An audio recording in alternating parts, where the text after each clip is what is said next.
Hello and welcome to my channel. My name is Shannon. Please hit the like button, the subscribe button, and leave a comment below today. Today we're going to start off with a prayer. It is called the Armor of God. It is in Ephesians 6, but you can look it up on any search engine.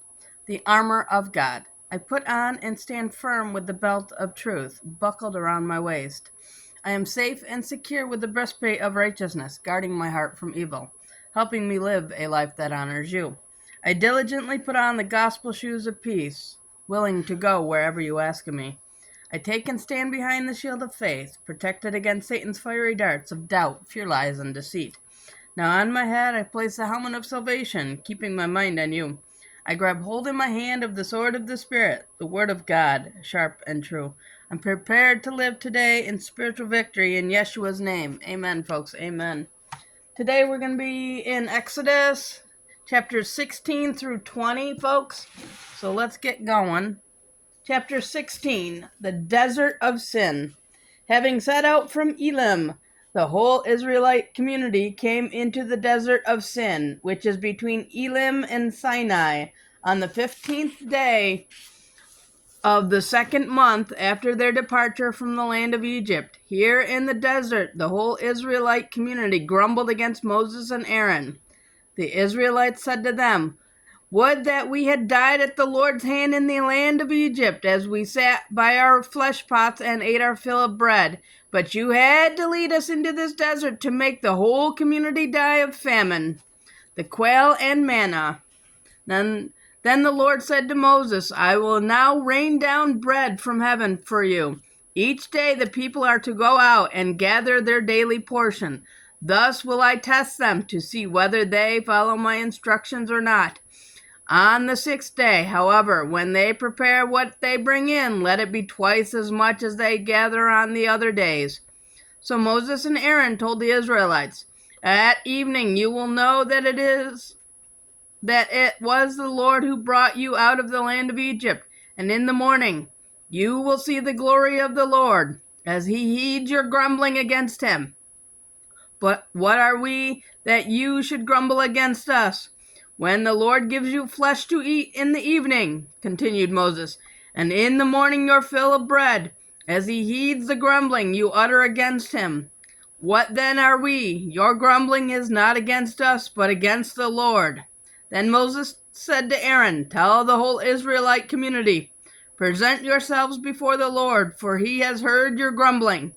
When Aaron announced this to the whole Israelite community, they turned toward the desert, and lo, the glory of the Lord appeared in this cloud. The Lord spoke to Moses and said, "I have heard the grumbling of the Israelites. Tell them in the evening twilight you shall eat flesh, and in the morning you shall have your fill of bread, so that you may know that I, the Lord, am your God." In the evening quail came up and covered the camp. In the morning a dew lay all about the camp, and when the dew evaporated, there on the surface of the desert were fine flakes like hoarfrost on the ground. Upon seeing it, the Israelites asked one another, "What is this?" For they did not know what it was. But Moses told them, "This is the bread which the Lord has given you to eat." Regulations regarding the manna. Now this is what the Lord has commanded, so gather it that everyone has enough to eat. A gomer for each person, as many of you as there are, each man providing for those of his own tent. The Israelites did so. Some gathered a large and some gathered a small amount. But when they measured it out by the gomer, he who had gathered a large amount did not have too much, and he who had gathered a small amount did not have too little. They so gathered that everyone had enough to eat. Moses also told them, "Let no one keep any of it over until tomorrow morning." But they would not listen to him. When some kept a part of it over until the following morning, it became wormy and rotten. Therefore Moses was displeased with them. Morning after morning they gathered it until each had enough to eat. But when the sun grew hot, the manna melted away. On the sixth day they gathered twice as much food, 2 gomers for each person. When all the leaders of the community came and reported this to Moses, he told them, "That is what the Lord prescribed. Tomorrow is a day of complete rest, the Sabbath. sacred to the Lord. You may either bake or boil the manna as you please, but whatever is left, put away and keep for the morrow. When they put it away for the morrow, as Moses commanded, it did not become rotten or wormy. Moses then said, "Eat it today, for today is the Sabbath of the Lord. On this day you shall not find any of it on the ground. On the other 6 days you can gather it, but on the seventh day, the Sabbath, none of it will be there." Still on the seventh day, some of the people went out to gather it, although they did not find any. Then the Lord said to Moses, "How long will you refuse to keep my commandments and laws? Take note. The Lord has given you the Sabbath. That is why on the 6th day he gives you food for 2 days. On the 7th day, everyone is to stay home, and no one is to go out." After that, the people rested on the 7th day. The Israelites called this food manna. It was like coriander seed, but white, and it tasted like wafers made with honey. Moses said, "This is what the Lord has commanded. Keep a gomer full of manna for your descendants, that they may see what food I give you to eat in the desert, when I brought you out of the land of Egypt." Moses then told Aaron, "Take an urn and put a gomer of manna in it. Then place it before the Lord in safekeeping for your descendants." So Aaron placed it in front of the commandments for safekeeping, as the Lord had commanded Moses. The Israelites ate this manna for 40 years, until they came to settled land. They ate manna until they reached the borders of Canaan. A gomer is 1/10 of an ephah. Chapter 17, Water from the Rock.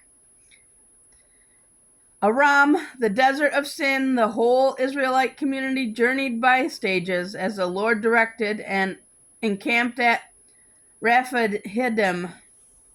Here there was no water for the people to drink. They quarreled therefore with Moses and said, "Give us water to drink." Moses replied, "Why do you quarrel with me? Why do you put the Lord to a test?" Here then, in their thirst for water, the people grumbled against Moses, saying, "Why did you ever make us leave Egypt? Was it just to have us die here of thirst with our children and our livestock?" So Moses cried out to the Lord, "What shall I do with this people? A little more and they will stone me." The Lord answered Moses, "Go over there in front of the people, along with some of the elders of Israel, holding in your hand as you go the staff with which you struck the water. I will be standing there in front of you on the rock in Horeb. Strike the rock and the water will flow from it for the people to drink." This Moses did in the presence of the elders of Israel. The place was called Massah and Meribah, because the Israelites quarreled there and tested the Lord, saying, "Is the Lord in our midst or not?" Battle with Amalek. At Rephidim, Amalek came and they waged a war against Israel. Moses therefore said to Joshua, "Pick out certain men and tomorrow go out and engage Amalek in battle. I will be standing on top of the hill with the staff of God in my hand." So Joshua did as Moses told him. He engaged Amalek in battle after Moses had climbed to the top of the hill with Aaron and Hur. As long as Moses kept his hands raised up, Israel had the better of the fight. But when he let his hands rest, Amalek had the better of the fight. Moses' hands, however, grew tired, so they put a rock in place for him to sit on.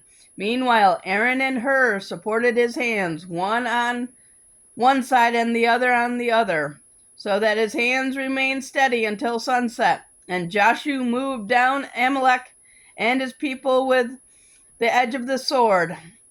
Then the Lord said to Moses, "Write this down in a document as something to be remembered, and recite it in the ears of Joshua. I will completely blot out the memory of Amalek from under the heavens." Moses also built an altar there, which he called Yahweh Nissi, for he said, "The Lord takes in hand his banner. The Lord will war against Amalek throughout the centuries."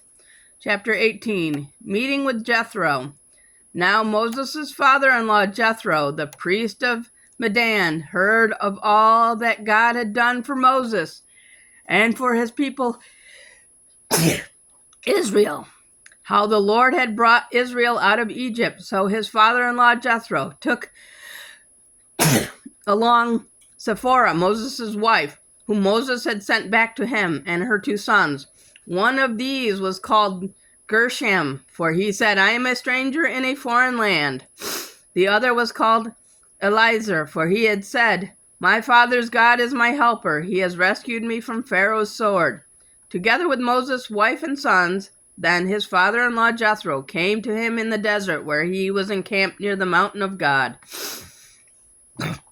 And he sent word to Moses, I, Jethro, your father-in-law, am coming to you, along with your wife and her 2 sons. Moses went out to meet his father-in-law, bowed down before him, and kissed him. Having greeted each other, they went into the tent. Moses then told his father-in-law of all that the Lord had done to Pharaoh and the Egyptians for the sake of Israel, and of all the hardship they had to endure on their journey, and how the Lord had come to their rescue. Jethro rejoiced over all the goodness that the Lord had shown Israel in rescuing them from the hands of the Egyptians. Blessed be the Lord, he said, who has rescued his people from the hands of Pharaoh and the Egyptians. Now I know that the Lord is a deity great beyond any other, for he took occasion of their being dealt with insolently to deliver the people from the power of the Egyptians. Then Jethro, the father-in-law of Moses, brought a holocaust and other sacrifices to God, and Aaron came with all the elders of Israel to participate with Moses' father-in-law in the meal before God. Appointment of minor judges. The next day Moses sat in judgment for the people, who waited about him from morning until evening. When his father-in-law saw all that he was doing for the people, he inquired, what sort of thing is this that you are doing for the people? Why do you sit alone while all the people have to stand about you from morning until evening? Moses answered his father-in-law, the people come to me to consult God.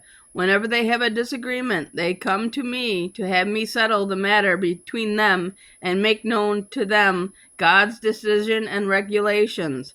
You are not acting wisely, his father-in-law replied. You will surely wear yourself out, and not only yourself, but also these people with you. The task is too heavy for you. You cannot do it alone. Now listen to me, and I will give you some advice that God may be with you. Act as the people's representative before God, bringing to him whatever they have to say. Enlighten them in regard to the decisions and regulations, showing them how they are to live and what they are to do.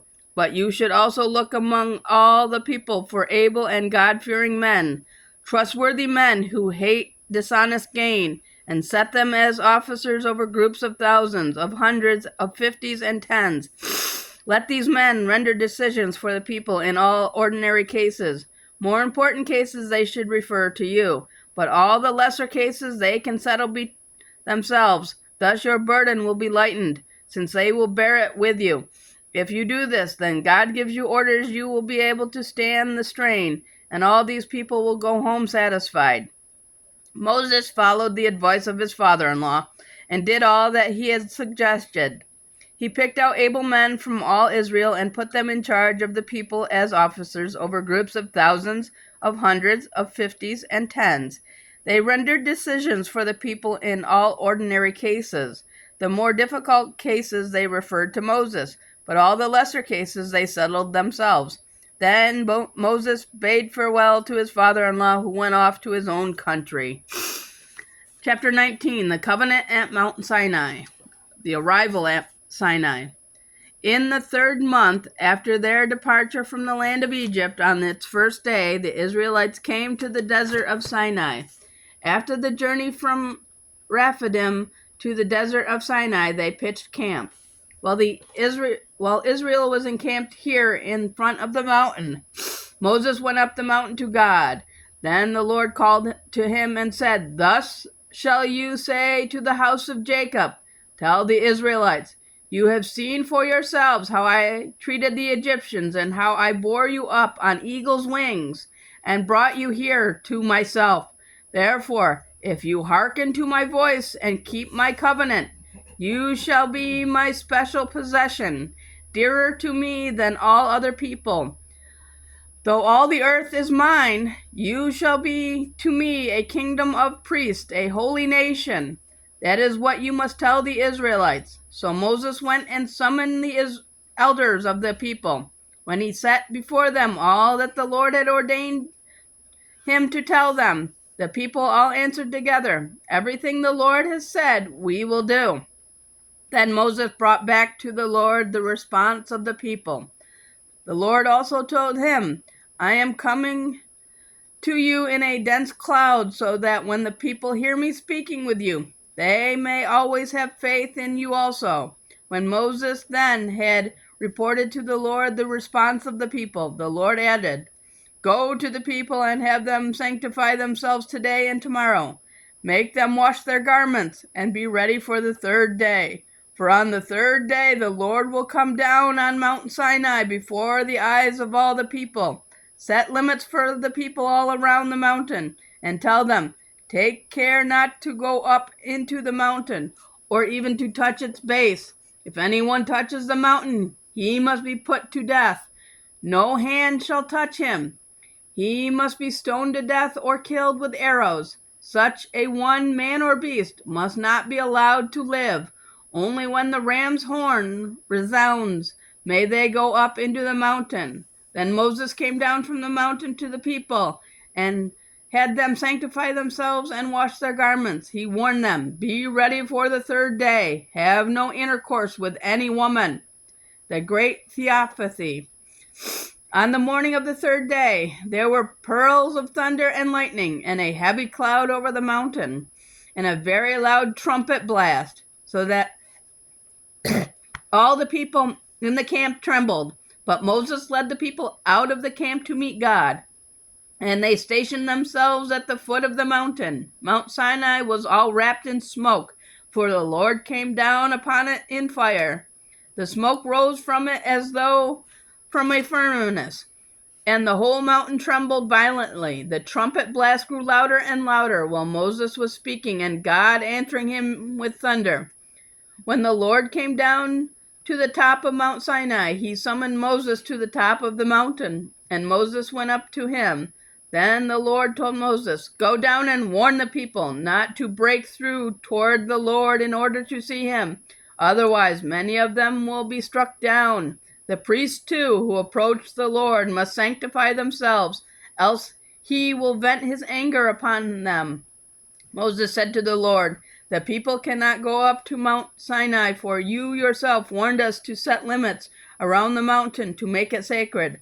The Lord repeated, "Go down now, then come up again along with Aaron. But the priest and the people must not break through to come up to the Lord, else he will vent his anger upon them." So Moses went down to the people and told him this. Chapter 20, the 10 Commandments, folks. Then God delivered all these commandments. "I, the Lord, am your God, who brought you out of the land of Egypt, that place of slavery. You shall not have other gods besides me. You shall not carve idols for yourselves in the shape of anything in the sky above or on the earth below or in the waters beneath the earth. You shall not bow down before them or worship them. For I, the Lord your God, am a jealous God, inflicting punishment for their fathers' wickedness on the children of those who hate me, down to the 3rd and 4th generation, but bestowing mercy down to the 1,000th generation on the children of those who love me and keep my commandments. You shall not take the name of the Lord your God in vain, for the Lord will not leave unpunished him who takes his name in vain. Remember to keep holy the Sabbath day. 6 days you may labor and do all your work, but on the 7th day is the Sabbath of the Lord your God. No work may be done then either by you or your son or daughter, or your male or female slave, or your beast, or by the alien who lives with you. In 6 days the Lord made the heavens and the earth, the sea and all that is in them, but on the 7th day he rested. That is why the Lord has blessed the Sabbath day and made it holy. Honor your mother and your father, that you may have a long life in the land which the Lord your God has given you. You shall not kill. You shall not commit adultery. You shall not steal. You shall not bear false witness against your neighbor. You shall not covet your neighbor's house. You shall not covet your neighbor's wife, nor his male or female slave, nor his ox or ass, nor anything else that belongs to him. The fear of God. When the people witnessed the thunder and the lightning, the trumpet blast and the mountain smoking, they all feared and trembled. So they took up a position much farther away and said to Moses, "You speak to us and we will listen, but let not God speak to us or we shall die." Moses answered the people, "Do not be afraid, for God has come to you only to test you and put his fear upon you, lest you should sin." Still the people remained at a distance while Moses approached the cloud where God was. The Lord told Moses, "Thus shall you speak to the Israelites. You have seen for yourselves that I have spoken to you from heaven. Do not make anything to rank with me. Neither gods of silver nor gods of gold shall you make for yourselves. An altar of earth you shall make for me, and upon it you shall sacrifice your holocaust and peace offerings, your sheep and your oxen, in whatever place I choose for the remembrance of my name. I will come to you and bless you. If you make an altar of stone for me, do not build it of cut stone, for by putting a tool to it you desecrate it. You shall not go up by steps to my altar, on which you must not be indecently uncovered." Okay, and that's it for the day, guys. 5 chapters. Thank you for listening. Thank you for watching. And don't forget to like, share, and subscribe. And leave a comment below today. Thank you for listening. Thank you for watching. And may Yeshua bless each and every one of you today and tomorrow. God bless everybody.